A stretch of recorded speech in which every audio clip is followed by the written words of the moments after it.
Hi everyone, welcome back to my page.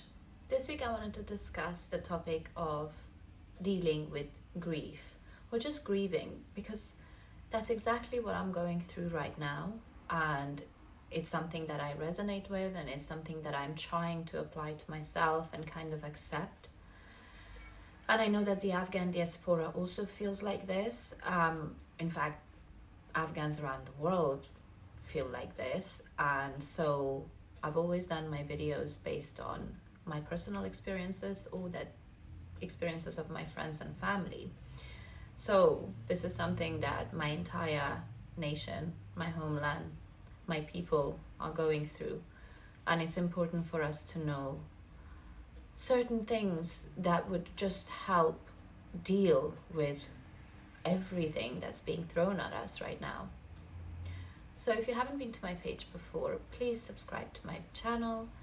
I look at mental and emotional well-being, as well as personal development and just day-to-day issues. Please do subscribe to my page and share this with someone who may need it right now. Some of you may be familiar with the 5 to 7 stages of grief. I'm just gonna name 5 of them. And usually when you're grieving, this is the sort of emotional roller coaster that you will go through.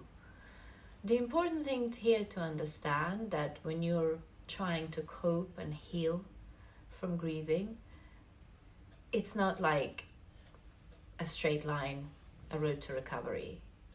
There's going to be things that may trigger you years down the line, and you may feel this feeling all over again, and that's okay.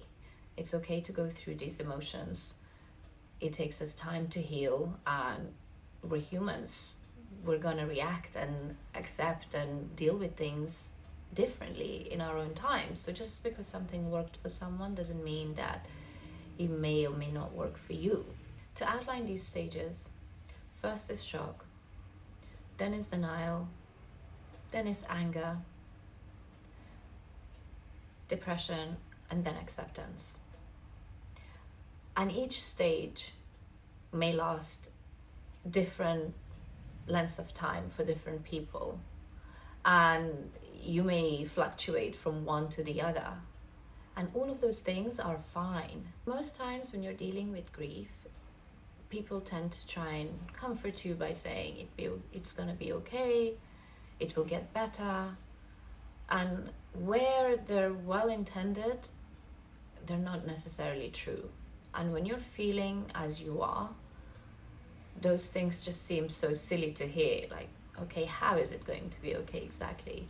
So it's fair to understand that people are trying to be there for you, but don't let anyone take away your right to grieve.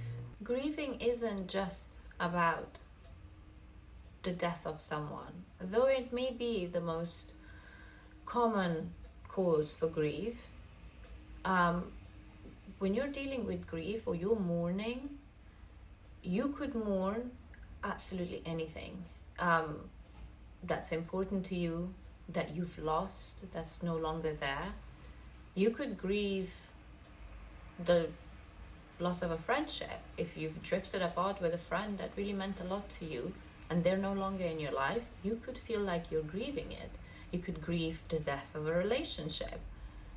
When you break up with someone, you're grieving them. Although they're alive, you're grieving the end of that relationship, or a place, a person, a memory, anything that triggers an emotional loss in you and you can't get it out of your head, that's grieving. So don't let anybody tell you that you are not allowed to grieve the death or the loss of your home nation. In our case being Afghanistan, like, this is how we feel. We are grieving the death of the homeland as we know it, the motherland that we know. So there are different types of grief, and if you feel a loss for something that you held very dear to you, you're well within your right to feel as you do. So don't feel bad about feeling broken and upset over this. The denial stage of grief resonates with the mindset of just stay strong. you need to stay strong. And this is where people get it confused. No, you don't need to stay strong. You are upset. You're sad. You deserve to mourn and be sad over it. Let yourself feel these feelings. I always say, if you don't feel it, you don't heal it. And there is, when people, or you may think that you should stay strong, it doesn't mean that when you're going through this, that you should keep face and stay strong. It just means that yes, right now you are sad and you're dealing with this, but once you start moving forward from this, that you will be okay because you're a strong person. You will accept this, you will appreciate the good in your life, and you will have to and will move on when you are ready. That's what it means when anyone tells you to stay strong or you feel that you should. It doesn't mean that right now when you're crumbling and you're broken that you should just pretend like nothing's happening and carry on as normal and live your life. Understanding that your grief won't kill you and that you're stronger than your tragedy is what it means to be strong. If you don't allow yourself the time to grieve properly, you will actually never really break out of this cycle of grieving, because if you're not allowing yourself to grieve what's something bad that's happened to you, that means you're not really accepting it. So you're stuck in the denial stage and you're finding it difficult to get to the acceptance stage to then start healing and moving forward. So don't stay strong for the sake of keeping face. If you want to shout, scream and cry, then do that, because you need to get out of your system to move on and move forward to the next stage of grief. The guilt phase of grief is the one that I've been dealing with for like the past month.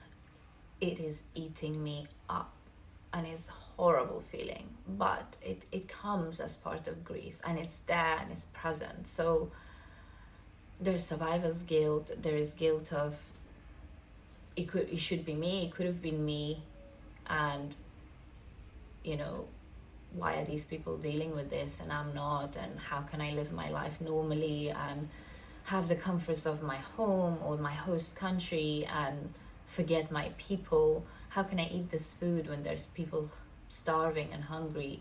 So the survivor's guilt's been really bad for me. And you know, there's guilt of saying things that you don't mean, guilt of not saying things that you should have. So there's different types of guilt that comes as part of grief, but also understanding that this is just normal. When you feel helpless, you're going to feel guilty, and really there's not much you can do about it. And you have to just go through this phase as you do with all the rest of them. As much as the idea of it'll get better is nice, it's not necessarily always true. When it comes to grief, time means little. Because, yeah, things might get easier and time will smooth things out. But there could be things that may trigger you and bring you right back to how you're feeling in the future. So it's okay if that happens. It doesn't mean that you're having a moment of weakness or that something's wrong with you. It's just how grief works. So you may think that it's completely, you're over it and you've accepted it, but there are things that just bring you right back to that grief or that feeling. And if that happens, the best thing to do is just to understand that some scars may never fade. Some traumas and some wounds are there to stay, to shape and form who you are. And therefore, you just accept it as part of who you are, and it will be easier to cope with by far, of course. You will learn and develop coping mechanisms to accept a part of your grief, but you know, you won't wallow in it the way that you may necessarily do at the start. But at the same time, it may become a part of who you are, and that's okay because that's part of your journey. So sometimes we wear those scars proudly. I know that what's going on in Afghanistan right now will affect me, my children, generations to come. And that's something that I've accepted, and I'm not willing or going to stop talking about it. It's a part of who I am. It's a part of my journey. I watched the demise of my homeland and it scarred me, and I won't forget it. And it's probably making me very protective and more resilient of my identity and who I am. So there are certain things that will not just heal with time, and certain things will. And both are okay. Getting to the acceptance stage of grief isn't necessarily like a finish line. And you won't fall into your lap after you give yourself some time and you would think, oh, I should be at the acceptance stage by now. Getting to the acceptance stage of grief will take a lot of time and healing and help, either from outside sources or a lot of self-reflection. So you have to put the work in to get to the acceptance stage. And the acceptance stage isn't just accepting a loss. It's like, oh yeah, so-and-so passed away and I'm very sad. Why do I not feel better now? It's accepting the situation, your life post that trauma, understanding what it means to live with this now, and also knowing that you may have regression. Just because you're at acceptance now doesn't mean that it's fully gone. And for most people that happens if they haven't grieved the first time round properly. But it also could happen for those who have had their full closure. You could still have days of regression. And either one is, again, okay to feel like. Grieving comes in stages. It's a long road to recovery with loads of twists and turns. It's about accepting what's going on around you, what you're capable of doing. And I know that at the moment most of my videos are directed for the people of Afghanistan and the situation in Afghanistan. So I'm just gonna direct this at the Afghan diaspora, that as much as we're very sad and we're grieving and we're sharing so much on social media and trying to raise awareness and raise our voices, we also need to be using this time to be proactive and actually helping those that really need it, and not just share information and just hope for the best. The information sharing is very helpful and it's educating people, no doubt, but we should also use that energy and time to try and help the refugees that are arriving into our host nations, or the people of Afghanistan that need it the most right now. So what can we actually do? Actions, not just talking and sharing.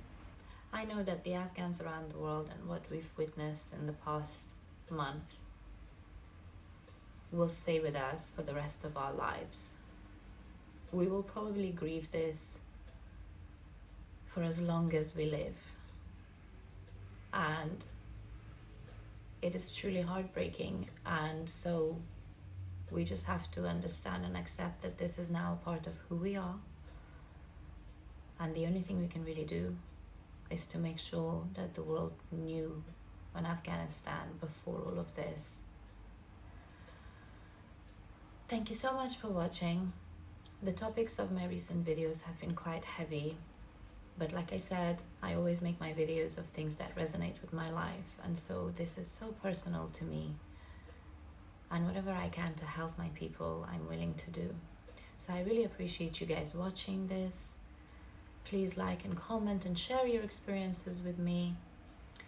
Subscribe to my page, and I will see you guys here again next week. Thank you.